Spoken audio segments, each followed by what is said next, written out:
사남 유튜브에 오신 걸 환영합니다. 자, 그리고 그 다음 소식은 지금 트럼프는 반란 폭동이다라고 얘기를 하고 있는 이민자 추방 반대 시위에 대해서 조금 더 디테일하게 여러분들이랑 한번 다뤄볼 생각이고, 이게 생각보다 좀 심각한 내용이거든요. 이게 그냥 야 뭐야 그냥 시위하고 그냥 단속하는 거 아니야? 그게 아닙니다. 이 시위하고 단속으로 끝나는 게 아니라 연방정부와 주정부에 대한 갈등, 그리고 주방위군 투입, 군대 투입, 진짜 전례 없는 일들이 좀 생기고 있거든요. 이게 뭐 군대 투입할 수 있지라고 생각하시는 분들이 있는데, 이게 사실 한국으로 따지면 시위대를 단속하겠다고 군대를 보낸다, 참 어려운 얘기죠. 예. 요거 얘기 한번 더 디테일하게 좀 해볼 텐데, 트럼프 일론 머스크 싸움은 저번 주 제 세컨 채널에 올려놨는데, 안 보신 분들 한번 찾아보면 좋을 것 같는데, 자, 한번 이번에 LA에서 있었던 일에 대해서 한번 좀 더 디테일하게 한번 다뤄보도록 하겠습니다. 이게 LA에서 주말 동안 정말 큰 이슈가 있었어요. 연방이민세관 단속국, 바로 ICE라고 불리는 기관의 대규모 작전으로 인해서 여기에서 사람들이 많이들 잡혀가고 나중에 시위가 나오고, 이게 주방위군까지, 군대까지 투입까지 이루어진 그 상황, 이 복잡한 사건이 어떻게 전개가 됐고 또 그 배경은 뭔지, 이게 우리에게 뭘 시사하는지 좀 명확하게 이해해보는 거예요. 자, 연방정부의 조치, 그리고 여기에 대해서 지역사회와 주정부의 반응이 아주 첨예하게 대립을 했고 지금도 진행 중이거든요. 자, 그러면은 사건의 발단부터 한번 얘기를 해보겠습니다. 자, 2025년 6월 1일, 2일쯤에 이 대규모 작전이 실행이 됐습니다. 특히 LA를 타겟팅을 해서 패션 디스트릭트나 웨스트레이크 같은 이민자 밀집 지역에서 대대적인 단속을 시작을 했습니다. 심지어 백악관의 목표는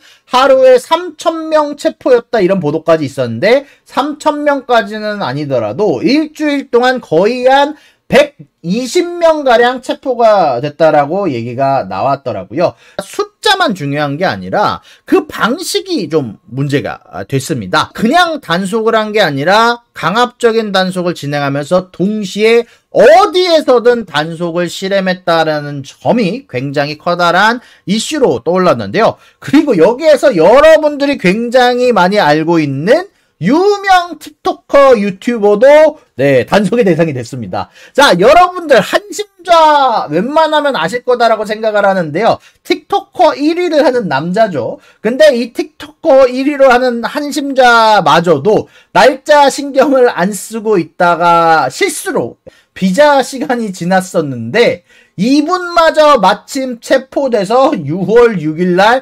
추방당했다라는 이야기가 절 정도로, 사실 트럼프가 남녀노소 부자 안 부자 가리지 않고 LA에서 잡아서 쳐넣고 추방시키고 있다라는 소식이 전달이 됐습니다. 자, 여러분, 몰에서 쇼핑할 때도, 레스토랑에서 내가 서빙 알바를 할 때도, 홈디포에서 물건을 살 때도 ICE 이민 단속국이 어디에나 숨어 있었습니다. 실질적으로 여기에 대해서 트럼프가 군사 작전을 승인을 했고요. 여기에다 명분은, 야! 불법 이민자들, 이거 이 자식들, 테러 분자, 반동 분자들 아니야. 그러면서 국가 안보 위협의 제거 명분 하에서 폭력이 동반된 굉장히 강압적인 단속과 수사를 진행했다라고 얘기가 나오면서 즉각적인 반발이 좀 나왔습니다. 불심 검문뿐만이 아니라 홈디포에서, 레스토랑에서, 어디에서나 LA에서 숨어 있었대요. 실질적으로 120명가량 하루에 체포를 하려면 저 정도는 해야 되겠죠. 자, 그래서 시민들이 빡쳐서 등장을 한 겁니다. 이런 이민 단속국 임원들이 어디에나 숨어 있다 보니까 단속 현장 바로 근처에서 시민들이 자발적으로 모여서 시위를 시작했다라는 점이 굉장히 흥미로웠는데, 이분들이 불법 체류자가 아닙니다. 불법 체류자 나오면 잡혀가요. 불법 체류자는 시위대를 참여 못해. 실질적으로 이거는 좀 다른 얘기인데, 영주권자가 이번 시위에 참여했다가 시위를 주도했던 인물이라고 트럼프 대통령이 저 새끼 영주권 취소해버려! 라고 이미 발언을 한 이야기까지 전달이 됐다라는 소식이 나왔는데, 자, 여기에 대해서 시위자들의 쟁점은 요겁니다. 체포된 사람들을 석방하라. 이민 단속권 그만해라. 어떻게 사람들이 쓰는 기본적인 생활 패턴에서 단속을 하냐? 어떻게 숨어서 단속을 하냐? 어떤 인간도 불법은 아니다라고 하면서 이러한 구호들을 외쳤다라고 소식이 전달이 됐더라고요. 자, 이건 단순한 항의가 아니라 자신들의 커뮤니티를 지키기 위해서 혹은 이웃들을 지키기 위해서 만들어낸 그런 움직임이다라고 얘기를 해야 될까요? 자, 그러다 보니까 여기에 대해서 아재님이 질문해 주신 것처럼 왜 LA를 노릴까라는 질문이 나올 수 있어요. 근데 여러분들 이게 아셔야 되는 게 원래 LA 같은 경우는요, 멜팅팟이다라는 미국의 주제에 걸맞는 정책들을 굉장히 오랫동안 진행을 해왔습니다. 그러다 보니까 다른 것들보다 이민자들도 그리고 불법 이민자들도 많은 편이고 여러분들 생활에 여러분들 그냥 가는 레스토랑에서도 여러분들이 건축을 하는 데서도 홈디포에서도 불법 이민자들이 좀 더 다른 곳보다 많은 편이고 그러다 보니까 이런 이민자들을 막 잡아가는데 LA 입장에서는 뿔이 날 수밖에 없는 상황이죠. 실질적으로 이런 부분들 관련해서 LA 같은 경우는 오랫동안 피난처 도시 정책을 가지고 왔었습니다. 이제 연방이민 단속에 협조를 거의 안 하고 불법 거주자들을 수용하는 정책을 하는 바로 그 피난처 도시라고 하면서 옛날에 한국이 일본에 의해서 전반적으로 뭐 한국의 이제 독립투사들이 쫓길 때 교회로 숨어들고 했던 것처럼 그런 생추어리 같은 곳이 신성한 곳이다라고 불리는 곳이 바로 이 LA거든요. 이걸 생추어리 시티라고들 많이 미국에서는 표현을 하는데 이 정책 때문에 트럼프 정부하고는 계속 갈등이 있었어요. 트럼프는 저 불법 이민자를 전부 다 쫓아내라고 얘기를 하고 있는데 LA에서는 야 이민자들이 현재 캘리포니아의 경제 기여도에 하는 것이 약 1300조 원가량 되는데 무슨 이민자들을 다 쫓아낸다라는 얘기야 라고 얘기를 하면서 둘 사이에 이미 긴장 관계가 있었는데 이번 불법 이민자들을 체포하게 된 것, 군 단위로 강압적으로 체포한 것과 시위 사건이 이 둘 사이의 관계에 불을 지핀 거죠. 진짜 안타깝게도 상황이 빠르게 격화가 되고 있습니다. 이제 시위대랑 연방요원, 경찰 사이에 물리적 충돌이 벌어졌습니다. 여기에 대해서 경찰은 최루탄, 페퍼볼 이런 것들을 사용했고 일부 시위대는 기물 파손을 진행을 하기도 했고요. 방화 같은 행동도 보고가 됐습니다. 바로 이 시점에서 트럼프 전 대통령이 등장을 했습니다. 소셜미디어를 통해서 시위대를 향해서 폭동과 약탈자들이라고 규정을 했어요. 폭동과 약탈자들. 이게 굉장히 중요한 단어입니다. 왜 이 단어를 선택을 했고 왜 이 단어 선택을 통해서 트럼프 대통령이 이득을 가져갔는지가 중요한 건데 그리고 굉장히 강한 조치를 발표를 하면서 내렸습니다.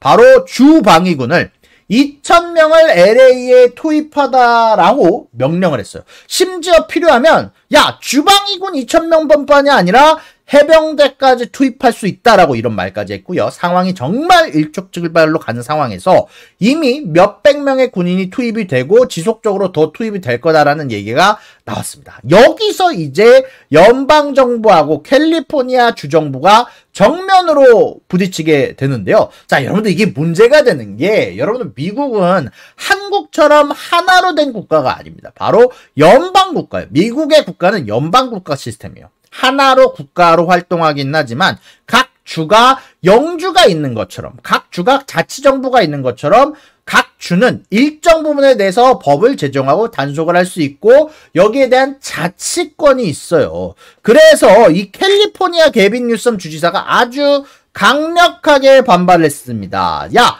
이건 의도적인 선동이다. 지금 트럼프 정부가 일부러 긴장을 고조시키는 정치적 쇼를 진행하고 있다라면서 비판을 했는데요. 근데 연방정부의 입장은 달랐어요. 야, 주지사, 게빈 뉴섬 주지사 네가 무능하니까 캘리포니아가 저렇게 방화하는 놈들이 있는 거 아니야? 시위하는 놈들이 있는 거 아니야? 주지사나 시장이 무능하면 연방정부가 나서야지. 트럼프 정부가 나서야지. 우리가 군대를 투입해서 해결을 해야지 라고 얘기를 하는 거예요. 특히 제 생각에는 아마 캘리포니아가 대표적인 피난처 생츄어리 스테이트로서 연방정책의 비협조적이었는데 이 새끼 이거 좋은 타이밍인데 한번 우리 서로의 위치를 좀 각인시켜줄까라고 얘기를 하면서 여기에 대해서 이 비협조적인 주에 대해서 군대를 보입한 게 아마 이런 배경이 있지 않았나. 그런 갈등 때문에 이런 부분들이 좀 있지 않았나라고 얘기를 할 수 있는 건데, 자, 이 피난처 정책이 결국 걸렸던 연방정부 입장에서는 요런 주장을 할 수 있는가에 대해서 많은 분들이 궁금하실 수 있어요. 법적으로 자치권이 있는 주에서 주지사가 반대를 하는데 대통령이 군대를 투입할 수 있는 건가? 이게 가능한 일인가? 사실은 뭐 거의 안 된다라고 보는 게 맞습니다. 미국에 사실 포시 코미타투스법이라는 게 있어요. 연방 군대가 국내 치안 활동에 나서는 걸 엄격하게 제한하는 법입니다. 한국에서도 이런 제한하는 법률이 있듯이 미국 내에서도 여기에 대해서 전반적으로 금지하는 법안이 있어요. 그게 바로 포시 코미타투스 법인데, 자, 근데 행정부는 다른 법을 근거로 들었어. 트럼프 정부가 야, 뭐 그게 무슨 법인데 우린 그거보다 더 중요한 법이 있어. 바로 미국의 연방법전 타이틀 10이라는 법이 있는데 이게 뭐냐면 국가 비상사태, 국가에 반란이 있을 때, 국가에 폭동이나 반란이 있을 때 주지사 동의 없이 연방군을 투입할 수 있도록 하는 예외 조항. 한마디로 이건 시위가 아니라 트럼프 정부가 왜 커뮤니티에서 폭동이라는 단어를 냈냐면 폭동과 반란이라면 주방위군, 군대를 연방군 소속으로 동원할 수 있는 조항이 있거든요. 바로 비상사태, LA 시위를 비상사태 반란으로 폭동으로 봤다는데 바로 이게 핵심입니다. 군대를 들이기 위해서 행정부는 이 시위를 반란에 준하는 사태로 규정을 한 거죠. 그리고 그걸 근거로 주지사 동의 없이 연방 차원에서 타이틀 10을 발동해서 군대를 투입한 겁니다. 바로 이 지점이 법적으로 엄청난 논란이 되고 있는 거예요. 주지사 동의 없이 이 반란을 규정해서 내부적으로 타이틀 10을 발동한 전례는 사실상 없거든요. 예. 주지사가 어느 정도 동의를 했던지, 뒤쪽에서 동의를 했던지, 아예 이렇게 대놓고 아예 주지사를 무시하고 이렇게 법을 발동한 전례는 없는 상황입니다. 그래서 이 조치의 합법성 자체에 대해서 법적인 도전이 있을 거다라는 예상은 굉장히 많은 상황이죠. 그래서 법적 문제는 계속 지켜봐야 될 것 같고요. 그리고 다시 돌아와서 왜 이걸 타겟팅을 했느냐, 왜 하필 LA였냐, 다른 도시도 많은데, 근데 다시 말씀드리지만 LA는 그 도시가 갖고 있는 상징성이 있습니다. 대표적인 이민자의 도시이고 오랫동안 연방 이민 정책에 맞서온 피난처 도시의 상징 같은 곳, 생츄어리 시티란 말입니다. 그래서 이민자가 없으면 사실 어마어마한 피해를 입는 곳이고, 그리고 여기에 대해서 연방정부에 반대하는 이놈에 대해서 내가 한번 본때를 보여주겠다라고 하면서 이곳을 타겟팅했다라는 의견이 많이 나오는 거예요. 단순히 상징성을 넘어서 연방정부 입장에서는 감히 연방정부에게 대드는 이런 피난처 정책 모델에 직접적인 타격을 주려는 전략적인 정치적인 의도가 섞여 있다라고 보는 시선이 굉장히 많은 거죠.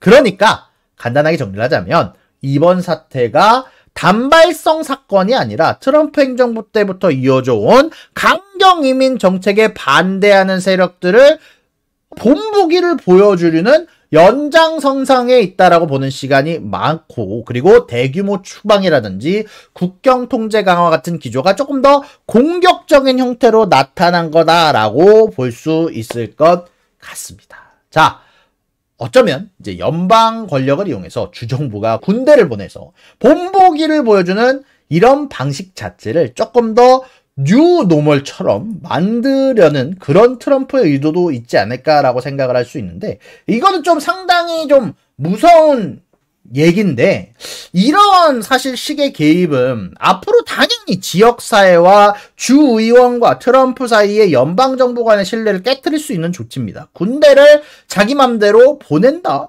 이제 더 나아가서는 미국의 근본 시스템인 연방제 하에서 권력균형 문제에 대한 질문을 던지는 거고, 좀 더 멀리 조금 더 오버해서 보자면 트럼프가 지속적으로 얘기를 했던 3선까지 어느 정도 보는 방향성이 아닐까.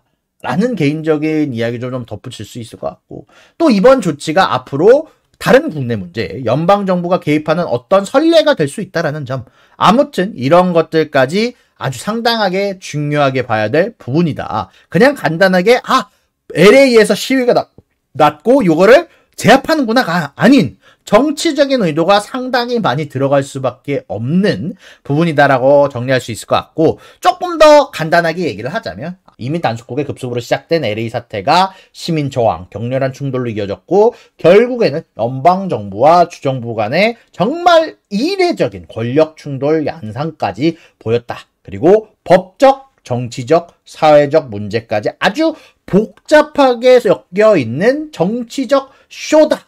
그리고 이게 단순히 LA만의 문제가 아니라 미국의 연방 시스템, 이민 정책, 시민의 권리와의 공권력의 관계, 이런 근본적인 질문들을 우리 모두에게 던지고 있다라고 개인적으로 생각을 합니다. 자, 그리고 여러분께도 한번 던지고 싶은 말거리가 하나가 있죠. 국가 안보와 질서 유지, 이거는 분명 연방정부의 중요한 책임이고, 동시에 지역사회의 자치권 그리고 시민들의 시위할 권리도 있고, 동시에 시민들은 방화와 어떻게 보면은 폭동으로 취급될 수 있는 만한 행동을 하기는 했기 때문에, 물론 이걸 또 반란으로 처리하기엔 너무나 커지는 일이기도 하고, 여기에 대해서 바람직한 균형점은 과연 어디일까요? 이번 LA 사태는 그 균형점을 어떻게 시험대에 올렸다라고 보십니까? 각자 여러분들에게 깊은 고민을 알려드리도록 하겠습니다. 자, 이렇게 주말 라이브 주제 LA 사태를 정리를 해봤습니다. 구독과 좋아요는 사랑입니다, 여러분. 유사남의 구독과 좋아요를 눌러주세요. 그리고 여기 있는 비디오도 여러분들을 위해 준비한 거니까 여러분들이 항상 살펴봐 주시면 감사하겠습니다.